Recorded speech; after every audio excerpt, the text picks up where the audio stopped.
Hi hello నమస్తే welcome to news 18 Telugu Hyderabad. BRS leader మరియు Siddipet MLA అయిన హరీష్ రావు గారు భూ కబ్జా చేశారంటూ సిద్దిపేటకి సంబంధించిన కొంతమంది జర్నలిస్ట్ మరియు కొంతమంది లాయర్లు సోమాజిగూడ ప్రెస్ క్లబ్లో ప్రెస్ మీట్ పెట్టడం జరిగింది.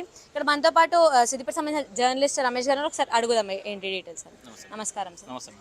అసలు నిజంగానే భూ కబ్జా మీ దగ్గర ఉన్నాయా సార్ ఆధారాలు? సో చూసారు మీరు ఇందాక ప్రెస్ మీట్కి అసలు లేట్ వచ్చారేమో మేబీ ఆ కార్లో డిక్కీలో పట్టలే అన్నీ ఉన్నాయి హరీష్ రావు. అంటే అవి కూడా తక్కువనే, జస్ట్ అవి ఒక సెట్ ఆఫ్ కాపీసే చాలా, ఓన్లీ రంగనాయక్ సార్ అంశం కాబట్టి అన్నీ ఉన్నాయి. ఇంకా అంతగిరి కానీ ఇంకేదన్నా తీస్తే ఇంకా డిగ్గింగ్ చేస్తే ఇంకా చాలా వెళ్తాయవచ్చు మేబీ. సో చాలా చేసిండు ఆయన ఇప్పటికీ. అంటే ఆయన చాలా కాన్ఫిడెన్స్తో నేను తప్పు చేసిన ప్రూవ్ చేసి నేను రాజీనామా చేస్తా అన్నారు. అంటే ఆయన అంత కాన్ఫిడెంట్ అయితే తప్పు చేయకపోవచ్చు. ఆయన కాన్ఫిడెంట్ కారణం అమ్మ 10 ఏళ్ళ అధికారంలో ఉన్నాడు. ఈ 10 ఏళ్ళ అధికారంలో ఉండడే కాదు, ఆయన చాలా ఏళ్ళ నుంచి అక్కడ ఎమ్మెల్యేగా కొనసాగిండు. చాలా పట్టున్న వ్యక్తి, దాదాపు 20 ఏళ్ళకు పైగా సిద్దిపేటను పరిపాలిస్తున్న వ్యక్తులు వాళ్ళు. సో ఆటోమేటిక్గా వ్యవస్థలన్నీ వాళ్ళ చేతిలో ఉంటాయి. అధికార బలం ఉంటుంది, అంగబలం ఉంటుంది, ఆర్థిక బలం ఉంటుంది, అన్ని రకాల బలాలు ఉన్నాయి. కాబట్టి నేను ఏదైనా మేనేజ్ చేయగలుగుతా అనే ఒక ఉద్దేశంతో అంత కాన్ఫిడెంట్గా మేకపోతు గాంభీర్యం ఆయన ప్రదర్శిస్తుండే తప్పితే నిజంగా కాన్ఫిడెంట్గా లేడు. కాన్ఫిడెంట్గా ఉన్నోడైతే రేవంత్ రెడ్డిని ఎక్కడో ఉన్నాయని నువ్వు ఏదో నువ్వు కొలుద్దాం రా అని అంటే రేవంత్ రెడ్డి ఎట్లా రాడని ఆయన తెలుసు. సో అక్కడ స్థానికంగా ఉన్న మేము క్వశ్చన్ చేస్తున్నాం, మేము ఛాలెంజ్ చేస్తున్నాం, వెళ్దాం రంగనాయక సాగర్ దగ్గరికి, అక్కడ సర్వే చేద్దాం, అక్కడ నువ్వు భూమి కబ్జా చేసినావు లేదో ప్రూవ్ చేద్దాం.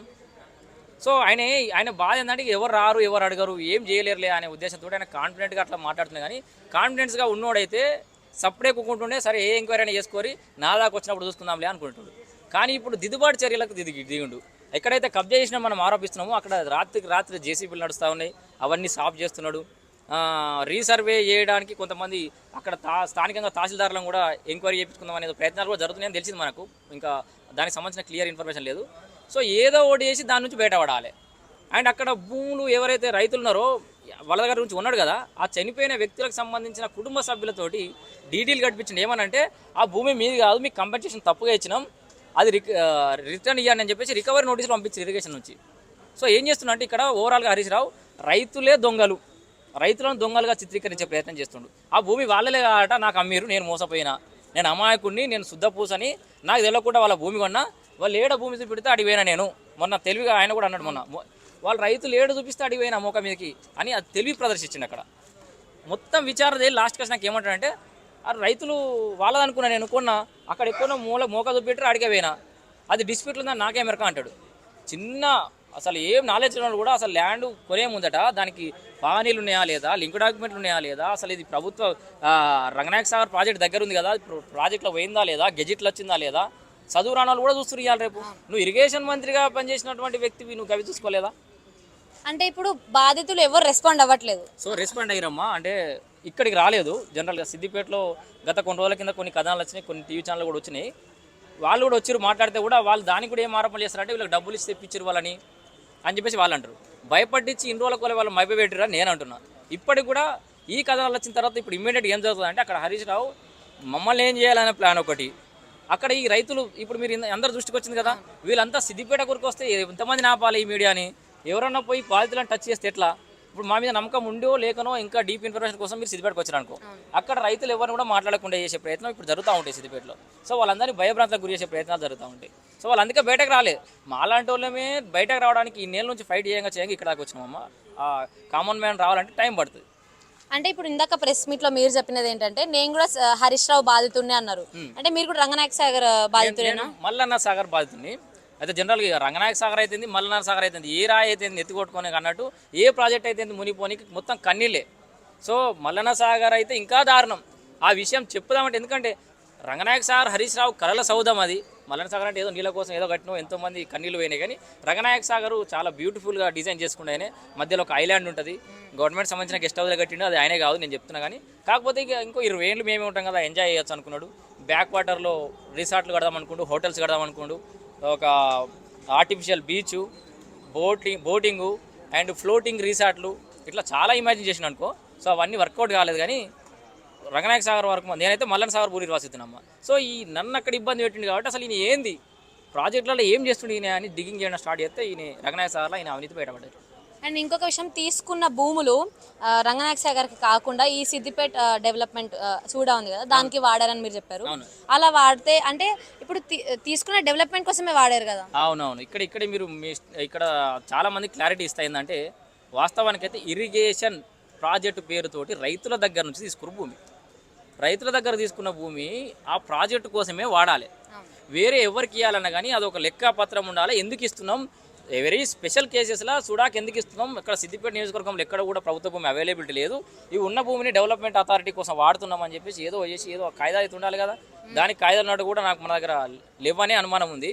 ఉన్నా కూడా సరే, నువ్వు సూడా రిసార్ట్కో సూడా నర్సరీకో ఇచ్చినావు, మిగిలిన భూమి ఉంది కదా, మిగిలిన భూమి రైతులకు ఇవ్వడానికి సిద్ధమా? అక్కడ ఎవరైతే భూములు కోల్పోయారో ప్రాజెక్టు కోసం వాడకపోతే తిరిగి రైతులకు దున్నుకోవచ్చు. మరి రైతులు ఎందుకు దున్నుకొని ఇస్తలేవు? వాడా మిగిలిన భూమి అన్న కనీసం నువ్వు చెరబట్టిన కాడికి పట్టినావు, సూడాకి ఇచ్చిన కాడికి ఇచ్చినావు, మిగిలిన భూమి అన్న రైతులకు దున్నుకొని ఇవ్వాలి కదా. మరి కుల సంఘాలకు పాయింట్ మర్చిపోయినా, మీకు మంచి పాయింట్ చెప్తా. అక్కడ కుల సంఘాలకు కూడా భూమిని ఇచ్చి, ఇప్పుడు ఏ అవసరాల కోసం తీసుకున్నావు, ఏ అవసరానికి ఇచ్చినావు? అన్నం పండించి భూమి దున్ని నేల దున్ని అన్నం పండించే రైతు భూమి తీసుకపోయి ఒక కులానికి అప్పచెప్తాను ఎలాంటి ప్రొసీడింగ్ లేకుండా. ఇది ఎంత దారుణం అండి.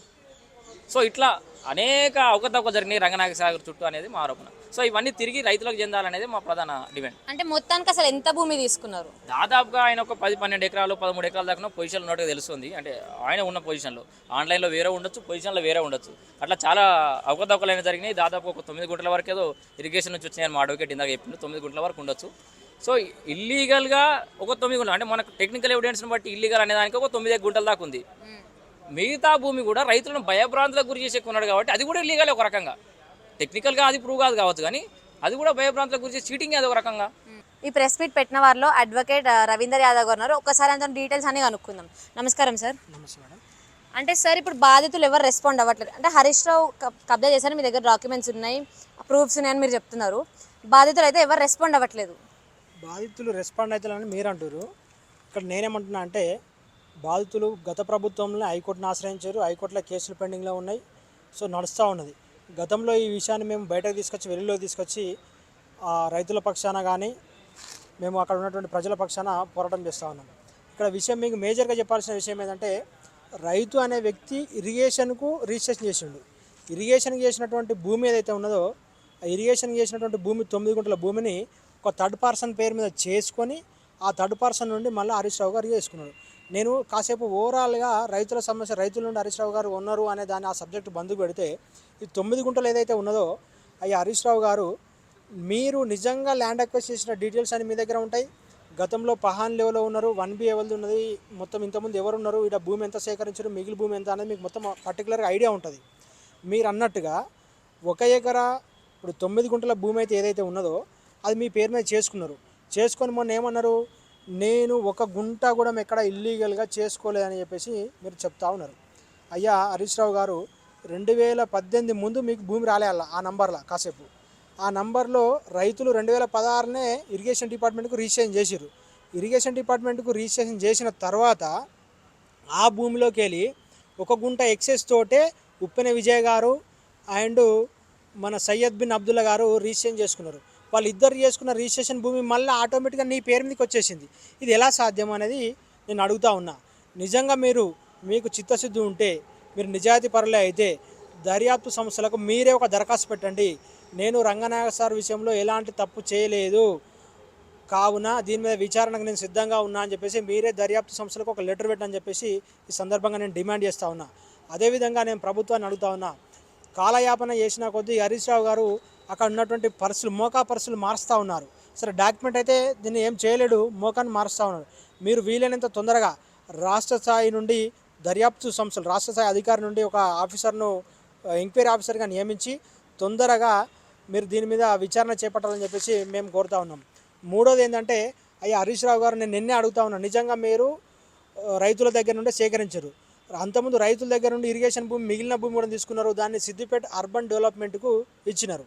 నేనేమంటా అంటే, మీ సొంత భూమి నిజంగా మీరు ఏదైతే కొనుక్కున్నారో ఆ భూమిని సిద్దిపేట అర్బన్ డెవలప్మెంట్కి ఇచ్చేసి రైతులకు, ఇప్పుడు ఏదైతే సిద్దిపేట డెవలప్మెంట్ అర్బన్ డెవలప్మెంట్ అయితే ఏదైతే భూమి ఇచ్చారో ఆ భూమిని రైతులకు ఇచ్చారు. రైతులకు ఎందుకు ఇచ్చేవని చెప్తున్నా అంటే, మీరు సిద్దిపేటలో పెద్ద ఎత్తున ఇంటిగ్రేటెడ్ మార్కెట్ అని, రైతు బజార్ అని కట్టారు.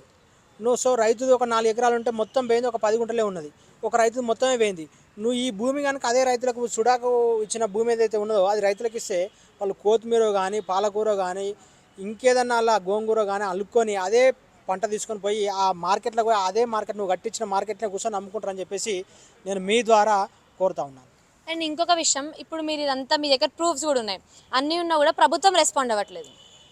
ప్రభుత్వం దృష్టి కూడా మేము తీసుకుపోయినాము, ప్రభుత్వం తప్పకుండా రెస్పాండ్ అవుతుంది అని చెప్పేసి అనడానికి ఏం లేదు. సో వాళ్ళు ఏంటంటే అఫీషియల్గా ఇంకొక ఆఫీసర్ని మాత్రం నియమించలేదని చెప్పేసి నాకున్న సమాచారం ప్రకారం అఫీషియల్గా వాళ్ళు ఒక ఆఫీసర్ నియమించలేదు.